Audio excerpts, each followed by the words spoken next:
Better throw some respect on my name. Gotta remind these folks on the daily, cause I ain't really been myself as of lately. My mind's evolving and my heart is changing. Starting to see the world how it should be. It's positively sweet. Go. What's going on, everybody? Welcome to another episode from Boys to Men. I'm your host, King Terrance in the building. And yo, I got another person from the 850, but in the different city though. From the Tallahassee, also known as Tallahassee. But I got this man that I've seen traveling all up the coast, teaching people about financial literacy and sacrificing his time to educate one another, and especially us in minority, communities. And that's something that is missed a lot. So without further ado, let me introduce to y'all Mr. Terrance Barber. Hey, I appreciate you, brother. Appreciate man. First of all, man, listen, it's an honor and a privilege to be afforded the opportunity to share this platform with you. My name is Terrance L. Barber. I am from Tallahassee, Florida. We're on the highest of 7 hills, 6 Florida Agricultural and Mechanical University. So from the home of the Rattlers, man, it's been a great time back and forth to Pensacola. I'm considering Pensacola now my home away from home, whereas my home office with the Loyalty Credit Union is also here, and I also purchased a home here last year. So I'm, I pay taxes over here. So you might as well say you're from Pensacola. You might as well say you're from Pensacola. It's the better 850. All right, man. So yeah, I love it here, man, and I appreciate you. I appreciate what you're doing. I appreciate the work that you're doing, and man, I'm happy to be here for sure. Thank you so much. So, Mr. Terrance, I'm gonna give you a chance to give a little background story to the people so they can get more in context. Gotcha. Well, I'm from Tallahassee, Florida. Born and raised. I've been an event coordinator, promoter, entrepreneur, business owner for the majority of my entire life. More recently, took on a position as the director of community development for Loyalty Credit Union, which home office is here in Pensacola, on 9 Mile Road. Back in December, a decision was made to merge with the credit union out of Tallahassee, Tallahassee Leon Credit Union. Okay. And my position by a good friend of mine was created as the director of community development. So whereas the work that I was already doing, it kind of synchronized. And carried over. Oh, absolutely. Oh, yeah. I get to do exactly what I love to do each and every day, which is a blessing. And they ain't nothing wrong with it. But growing up in Tallahassee, right? How was that? Because look, I grew up a little different. Like you said, you down the street from. Oh yeah, absolutely. Yeah, my story is a little different. Of course, it's not riddled with complete success stories. Of course, I grew up in Tallahassee. Like most black kids did. Yeah. I got in my fair share of mishaps, I'll call them. Hey, trust me. Yeah. All of my decision making wasn't always conducive to the trajectory that my life is on now. But God, that's what I say. Boy, thank God I don't look like I've been through. Yeah, right, absolutely, man. And His grace is sufficient, man. So I just thank God that He never took His hands off of me, man. But yeah, growing up in Tallahassee, man, a household, single mother. My father struggled at the beginning of my life, and growing up with 3 brothers, and it was tough to a certain extent. But I'm not one of those people that will sit up here and say I just got everything out the mud. No, I had a wonderful family, man. My mother worked tirelessly. Actually kept the same job for 42 years and worked herself all the way up to administration with a high school education. So my father was he worked with his hands. He was a drywall business owner. He taught all of my brothers and myself and 2 of my brothers how to do drywall work, man, and we still operate my dad's business. He passed in 2007. So yeah, man, life ain't been no crystal stair. But sometimes the stairs, the stairs is where you gain strength, man. And I thank God that I wasn't on the elevator. That now I understand like what falling feels like. Right. And that's the best way to learn how to fly. Yeah, because look, you gotta, technically flying is just falling. Flying is falling. Falling. And your wings open and glide. What goes up must come down, regardless. I don't care how high you fly. You got to come down sooner or later, yeah, man. So life is good, man. I have no complaints. I like that, because look, I'm similar, because raised by a single mother. Right. Father was really wasn't there. Right. I had my granddad, my cousins, and my uncles there, and like I said, I know I ain't get it out the mud like most people have to, Right. because my mom's similar. Right. She's still at the same job, but Right. like moving up slowly and surely. True and indeed. it's just like True indeed. just seeing her dedication just alone, Yeah. because she took care of me and my sisters, and the work she did. Like I always give her flowers. Absolutely. Yeah. And that whatever you had, whatever you got, that was all it took. Oh yeah. That was all it took. You know what I mean? I have no ill will, no hard feelings, man. I appreciate my upbringing, man, for sure. Yeah. At first, it took me a minute to actually realize I had it good. Man, listen, I had to become a father Until in order to realize that my daddy was the best daddy he could be. You know, he did exactly what he knew, you know, to do. Yeah, absolutely, man. So it's like, you know, I want to encourage anyone, like, man, listen, man, you're going to get what you're going to get, so get it while it's getting good. For sure.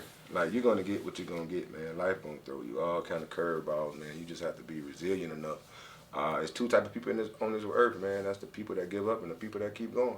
You know, and I thank God for the people that kept going and never stopped instilling in me, you know what I mean, what I could be and the things that I can do, man. Because they said it so much that I started believing them.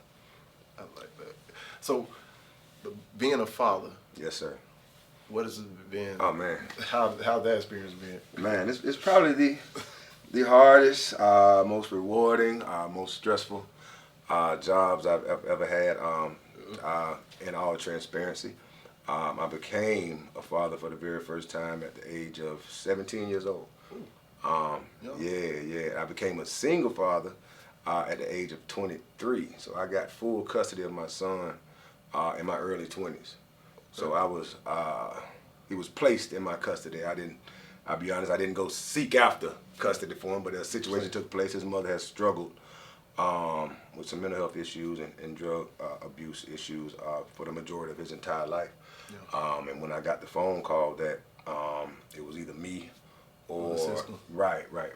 Yeah, man, I manned up. So yeah, so me and my son kind of grew up together. You know, so right, absolutely, man. So now he'll be turning 26 this year. I have another son that I had when I was 19. He just graduated from the University of Howard. My daughter. Oh, shoot. Oh, yeah, absolutely, man. Yeah, we got some successes in between the messes now. Oh, yes. I'm going to have to borrow that one. I got to borrow that one. I just made that up. Yeah, we got some successes in between the messes, man. My daughter, she's 15 now. She's about to turn 16, man. She's an entrepreneur. She grew up around entrepreneurs. She's taught herself how to do nails. So follow Tip by Terry, TIPPEDTERR. No, by TERRI on Instagram, man. She fine. So yeah, man, life's been good, man. But yeah, fatherhood is for sure a journey, man. It's a marathon. Oh yeah. You never stop. It's like a race. Like it never ends. And I thank God that He chose me for the job, man. I love my kids to death. I think that's exactly what keeps me grounded. That's exactly what keeps me going. Yeah, every milestone that I'm able to witness. Just the fact that I know that, you know, God trusted me enough to put that. Yeah. Hey, He don't give me more than you can about. They on loan, you know what I mean? Like He didn't give them to me. He let me borrow them. And it's up to me to take care of them till I leave this earth and have to give them back. That's what it is. You just gave me another outlook on Amen. fatherhood. 'Cause you basically put in the words what I've been trying to apply to my kids. Right. Especially my son, because like I can say I got full custody, but we got full custody. My mom, because during the time when something similar happened with his mom, I was in the position where I could get him. Right. I had just moved out of my apartment, moved True back. indeed. True indeed. But I'm grateful for my mom. Like that's what I'm saying. My mom, my grandma, they stepped up. They said, boom. They his legal guardians, but I'm there every day. Absolutely, make sure he see me when he wake up. That's fulfillment, brother. Yeah, that's a blessing. Yeah. You know, it gets stressful. True indeed, but life is stressful. What's life without stress? I know, you right. You know? Hey, that part, because I be looking at him, and it's funny because my son is really just me all over again. I just be looking at him before he gets something. Before he about to do something, I'm looking at him like, I already know what you're thinking. Right. Why? I'm like, why? He got it honest. Don't do it. I'm like, I've been in that boat before. Right. I know what you're gonna do. Honest, I know all this stuff. So it's like, but you know the main thing that fatherhood has taught me is grace, man. Like, you know, thank God for grace. man, because you know I didn't always make, like I said, I didn't always make the right decision. And I think that fatherhood has taught me that, you know, as we grow, first of all, parenting didn't come with a guidebook. Yeah. You know, it didn't come with a manual. And these kids are like clay when we get them, man. It's like you have to mold them and shape them, but at the same time, they're born with certain attributes that you can't beat out them, you can't teach out them. Some of them just got to bump their head. You know, that's the truth of the matter. Because you got to also understand that they not only just you, but they their mama too. You know, so fellas, be careful who you have kids with. So, you know, and it's not their fault. It's not. It's truly not their fault, man. But I do believe that, you know, there's good in all of them, man. And it's just up to us to just be there to help guide them along the way, man. Just feed them. Feed them and keep them out of trouble as much as you can. Yeah, give them an example to look at. That's where I'm at with it. I know after leaving this show, I'm gonna have a way better outlook on my parenting skills. Come on, man, I ain't no expert. Hey, I got some experience, but I ain't no expert. I'm with you on that, though. But so you, I see you driving up the coast, Up and down. teaching about financial literacy. Yes, sir, man. I think that, you know, it all started, I truly believe that entrepreneurship and financial education go hand in hand. Yeah. I think that certain communities are teaching these things. At dinner tables or at the wherever they may be there. Back door. Right, absolutely. And a lot of times, like talking about money in communities of color is a taboo subject. Like, I don't remember my parents bringing me into the kitchen and telling me, you know, this is how much money we have, this is how we're going to budget, this is what we're going to do, this is how much, like, we didn't have those conversations. And I truly believe that a lot of times, of course, knowledge is power. Yeah. And if we're not taking the opportunity to instill these ideologies into our children, where else are they going to learn them from? Like the media and social media teaches us about spending money. Yeah. Like that's glorified. Yeah. You know, what have you wasted your money on today?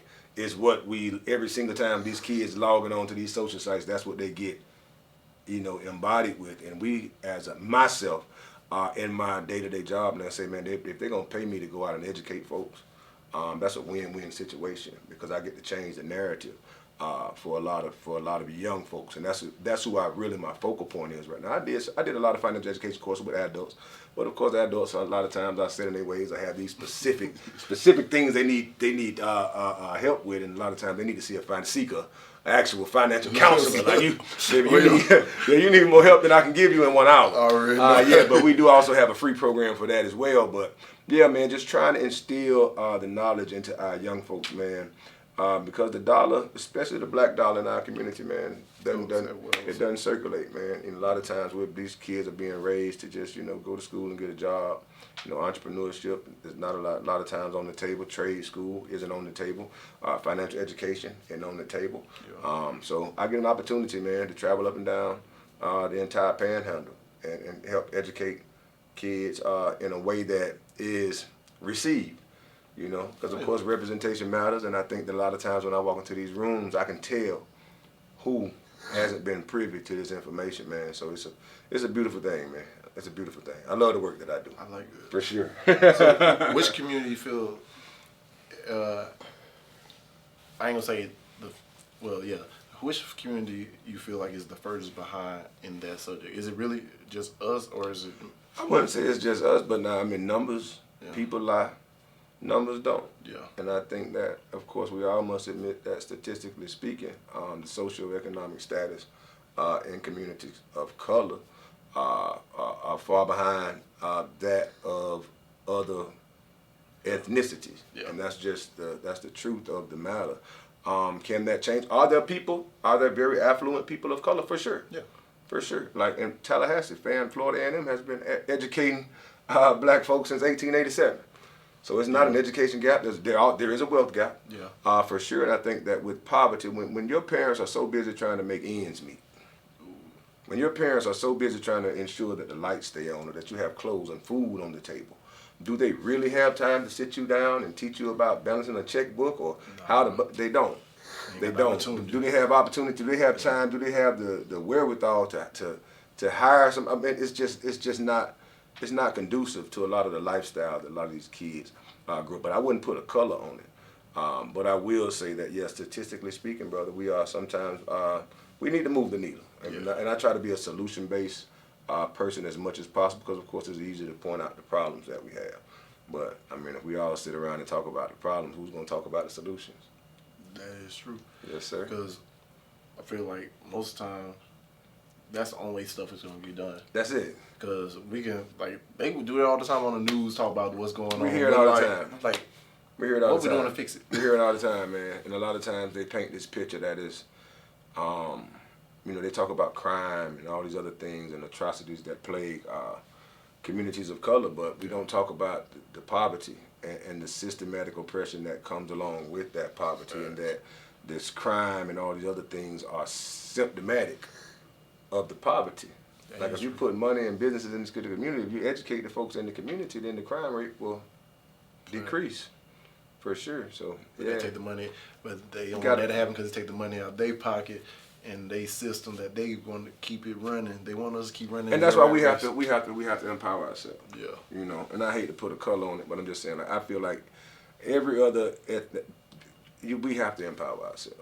We do, because it takes a village, man. I think that until we work on, you know, within, we got to stop worrying about what we're without. Like, we got to take care of home first, for sure. Yeah, I can see that community is so big because I work construction. I work in a little bit of every little industry possible. Mm-hmm. What shocks me when you find out all these other ethnic groups and community, they don't mind staying with somebody in the group. They could build a community like, hey, we all bringing our resources into one area. Mm-hmm. But the first thing I can remember is like, hey, we 18. You got to get out. You got to get out. and it's interesting that you say that because, of course, like you said, other ethnic, they operate as a collective. Exactly. You know, they don't mind collaborating. They don't mind cohabitating in order to get to the next level. But of course, like I said, man, we've just been, I don't know. I think the information that we've been receiving is false. Yeah. And I think that the narrative that we've adopted needs to be unlearned, for sure. Yeah, I agree with that, because especially considering where we come from and where we at now. Right. We started at the top. Now we. Yeah, and it's like we're in competition to see who can waste the most money, see who can be the dumbest. Exactly. And that'll get you the most likes. And that's the reason why I don't get on social media like that. That'll get you the most likes, man. Because people be like, "Oh, you boring." I was like, "Dang right," because I'm out here. Sometimes boring is better. Sometimes boring is better, man. Boring is beautiful and peaceful. If you do what's hard now, you get to do what's easy later. Yeah. True indeed. And it's funny because all it takes is one decision. Man, life is just, every day we wake up, we get a chance and a choice. We get a chance and a choice. It's up to us what we do with it. And we gotta start making. I feel like we just gotta start making better choices of the chance with the chance we got. Absolutely. Because like I said, all it takes is one. Yeah. All it takes is one, man. Change your life. You know, downward spiral. Start with just one bad decision. Yeah. One bad decision. Because what you do is you wake up and you make another bad decision, and another bad decision, man. It's like a snowball effect. You know, I think a lot of times people, we sit around and we talk about what we should do. We talk about what we should do, and then after so many times of saying what you should do, and you don't do it, I like to call it, you should all over yourself. You should all over yourself. And you forget, like, I'll let y'all borrow that one too. I can say that because when I coach basketball, everybody's like, man, I should have went here, I should have. I understand. Yeah. I understand. But I think that's why it's so important to have like people like you and mentors to actually, you know, be able, because it's so important, like men in general. I realize even with my kids, they listen more when I'm around than it is when there's women around. I'm not knocking the women because they can get listen too. But to see there and look at them like, hey, pull you aside. Hey, I see you keep making this bad decision. Like, how about trying this option out instead? That guidance and that experience that you had. If the child is willing to listen, I know that plays so much a big role when you're having that one person that just. And we must get back to that that village mentality, man. Like it truly takes a village. Yeah. But I guess that we've another thing that we've adapted to. Like most folks don't want you talking to their kids, and also we're looking for in our community. And I'm glad we got on this subject. I can speak candidly. We're looking for perfect leadership. Yeah. Like we're looking for perfection. And they ain't never. At the same time, thousands of people are about to vote Donald Trump back into the White House. If they, I mean, you know, but we're looking for perfect leadership. We hold ourselves to such a high standard that we don't want certain people to speak to our kids. They may have a past or they may have made mistakes, and like, man, we really have to get back to that village mentality, man, because that's what we missing the mark, man. I feel that, cause, hey, you said a mouthful, really. It's the truth. It'll set us free if we let it. Yeah, cause it been so. I know my mom, I had to start thinking like this. I had to have a conversation with my mom, my grandma, like my uncle, all them too. I had something else like, hey, y'all putting this expectation on me and a lot of other people. And it causes us to be like, all right, if we can't reach this, we're failing. And it's like we short circuit. But I had to start, even with my kid now, I'm like, yeah, I if you anything you do, this is my expectation. Only expectation. Right. Anything you do, just do your best. And it's unfair. Yeah. And what I've grown to understand for myself is that two things you can keep: your expectations and your limitations. Yeah. Save them for yourself. Yeah. You know, allow me to grow into the person that God. Your plan for you to come. Absolutely. And a lot of times that journey looks different for some people. You know what I mean? So I think that a lot of times, and I don't think it's just in our community, man, but a lot of times, like, expectations can be dream killers for a lot of folks. And a lot of times we as parents, you know, and our parents, we didn't understand, like, what effect that would have on our children, man. So like I said, man, grace, man. Thank God for grace. It's sufficient. It is sufficient. I agree with that. Yes, sir. I know I ain't perfect. Yeah, why would you want to be? Because if I'm perfect, I mean, God, go ahead and take me on back. Please don't put me on the pedestal. Because I might fall off. And then again, I tell them straight up. Wind ain't even blowing. I done fell off. Ain't nobody pushed me or nothing. I just fell off. Be like, oh, what's that? Boom. Yeah, boom. Yeah, why you fell? I don't know. I said, like, you said something that, it's funny. I realized in a lot of my episodes, everybody say the same thing. Like, throw so many curveballs at you. And you just ain't. You gotta be prepared and do the best you can do with the curveballs. That's all you can do, man. If you stay ready, you don't have to get ready. So I know you got an event coming up on July 10th. July the 10th, man. Working Class Wednesday, the ultimate networking experience, man, at 1216 North. Shout out to Mr. Tommy. Oh yeah, I'm about to say, hey yo, and look, y'all ain't ever ate his food yet. Oh man, boy, y'all, food busting, man. Like, so I met him when I first got over here.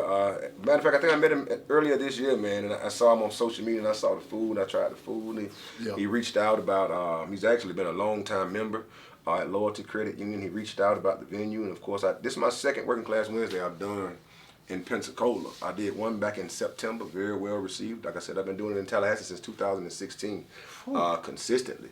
And this platform has not only provided for others, but it also has provided for me. So I see it somewhat as a ministry for me, and that's empowering small businesses in the community and building that bridge now between Tallahassee and Pensacola. So on July 10th at 1216 North, Working Class Wednesday. It's gonna be an amazing time, man. Like, we're supporting nonprofits in a for-profit world. Like, that's what we're doing. That's the name. That's the title, man. So I got some amazing speakers coming out. I hate to start naming people and forget. I know I got Abraham Scully, Hassan Real. Yeah, shout out to Scully. Shout out to Real. Alicia Tappan. Man, it's gonna be amazing, man. Barber McNall from Loyalty Credit Union. I got Miss Tara Lewis is going to be one of our hosts. Miss Nicole Everett from over in Tallahassee, well, by way of Miami, Florida. Miss Conversations with Nicole will be here, man. Shout out to Ayla Madison for all the marketing. Be Easy Graphics on the graphics, man. Shout out to DJ L Smooth. He's traveling over from Tallahassee, man. It's just been amazing, man. It's been amazing, man. So July 10th, man, we're going to have some free food. We're going to try to raise some money. Look us up on www.workingclasswednesday or Working Class Wednesday on all social sites. wcw.tallahassee on Instagram.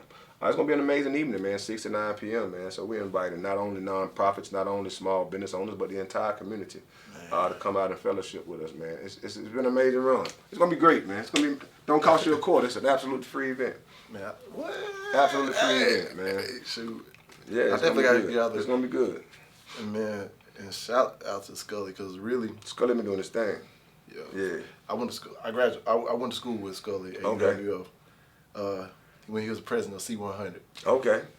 But really, he was the first person to make me actually sit there and look at and visualize, actually, like put a picture in front of like mental health, Right. the importance of it, and after that, I can go back and look and be like, I see the people that came to me that was struggling, Right. and I seen the times that I was struggling, Right. and I was like, it brought acknowledgement to Right. these areas. So man, shout out to all the work he been doing in that, because if it wasn't him for actually opening that door to look at mental health for me, Yeah. this show wouldn't be here.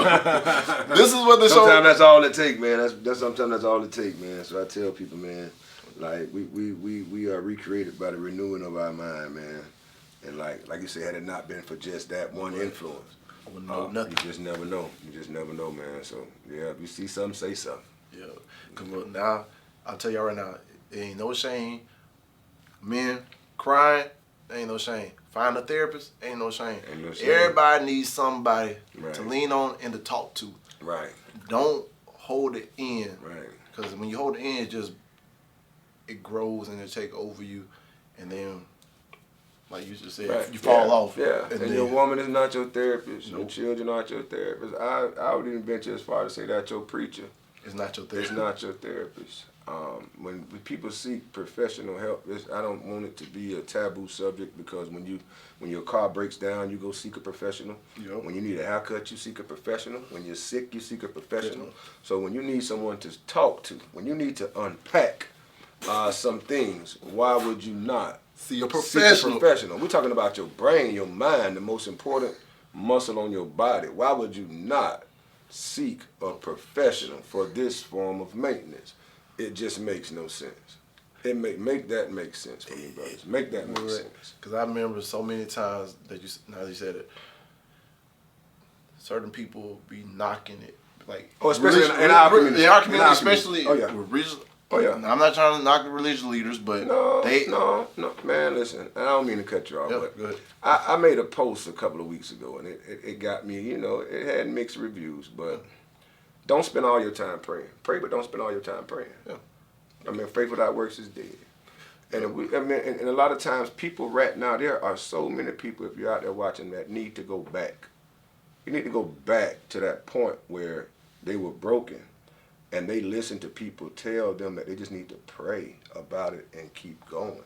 Yeah. And they've been walking around with this weight for the last 2, 5, 10, 15, 20 years.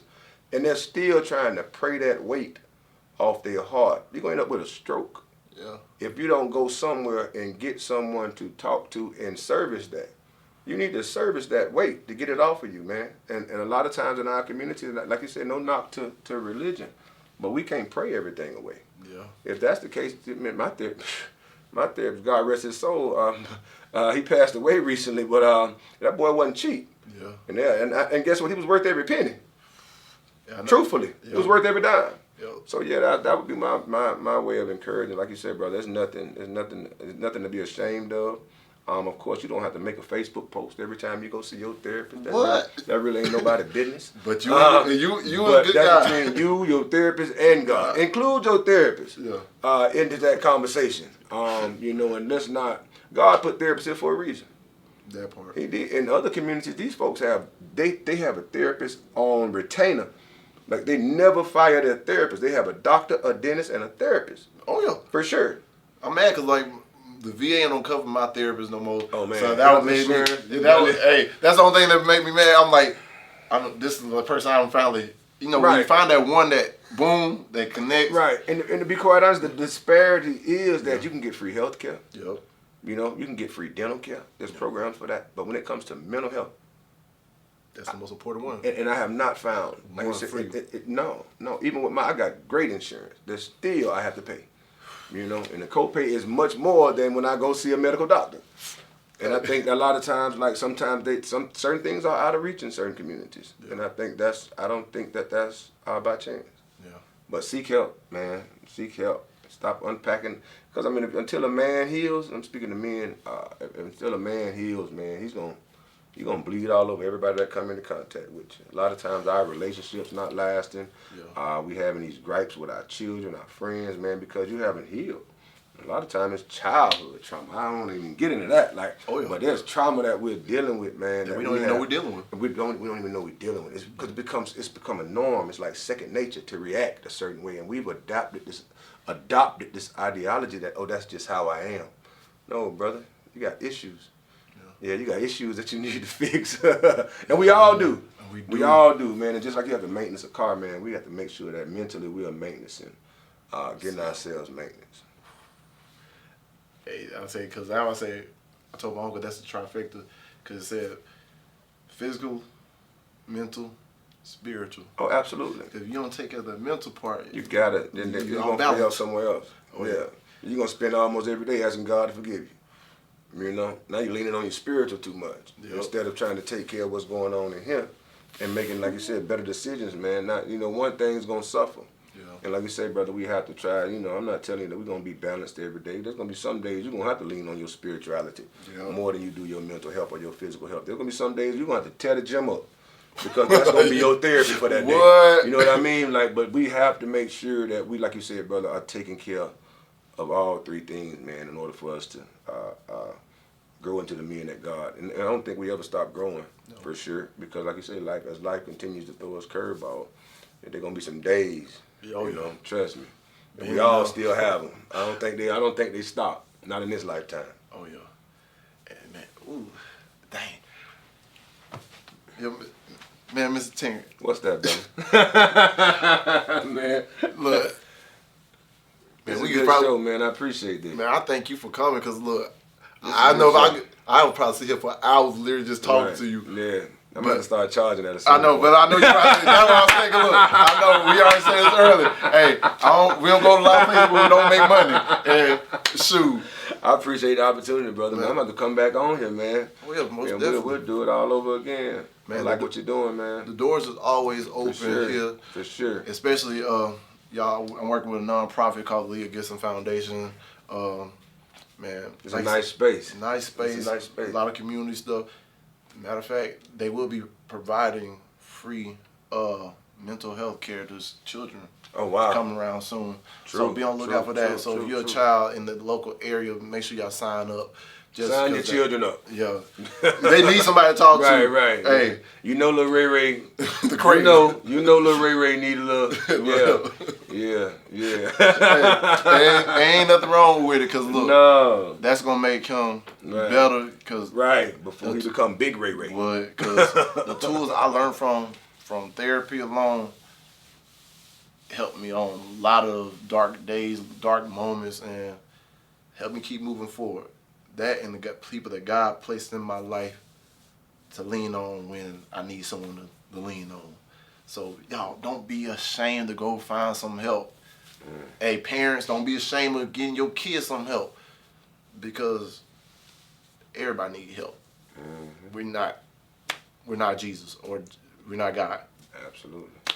Them the only two perfect people we ever heard of. So we ain't that. So help each other out. But Mr. Terrance, before we leave, I like to let you leave a little golden nugget for the people sitting watching at home, listen to them on their phone. Right. Something that they gonna hold on to. I would say that unfulfilled potential is probably one of the greatest atrocities, not only in the black community, but we as men.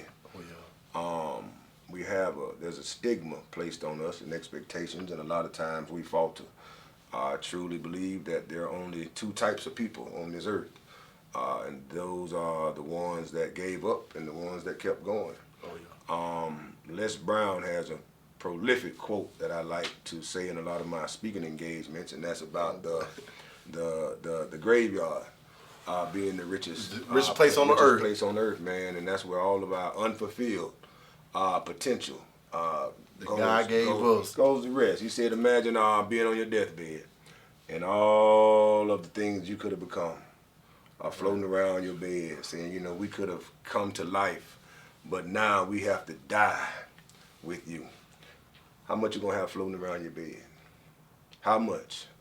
How much time do you think that you have before these things are circling around your bed? So I would tell everybody that, man, the best place to start is right here, and the best time to start is right now.